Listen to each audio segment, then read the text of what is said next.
Okay மச்சான், இன்னைக்கு college test வேற மாதிரி நாளைக்குமே இருக்க போறாங்க. நாளைக்கு நான் வளையல வேலண்டி கொண்டாட போறேன். வெளியே போறீங்க? ஆமாடா. டேய் மச்சான், எங்க அம்மா இது கேட்டனா ஆமா மட்டும் சொல்லுடா, வேற எதுவும் சொல்லலடா.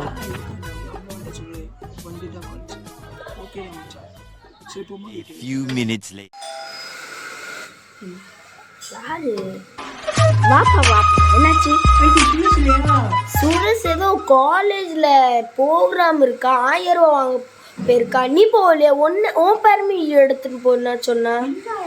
நாளைக்கு எது ப்ரோக்ராம் இல்லையே. அப்ப நாளைக்கு என்னப்பா? என்ன சொன்ன? உண்மையில சொல்லு. என்கிட்ட காலையில சொன்னா காலேஜ் முடிச்சு நாளைக்கு லவ்வர்ஸ் டே, அதான் எங்க அம்மா ஏமாத்தி காசு வாங்கிட்டு நான் இன்னைக்கு கிஃப்ட் வாங்கிட்டு யாருக்கு கொடுக்க போற தூமி நக்கி வரட்டும், அதுக்கு அவனை வெளியே எடுக்கல, அடிச்சு அடிச்சு உடைக்கிற போடா.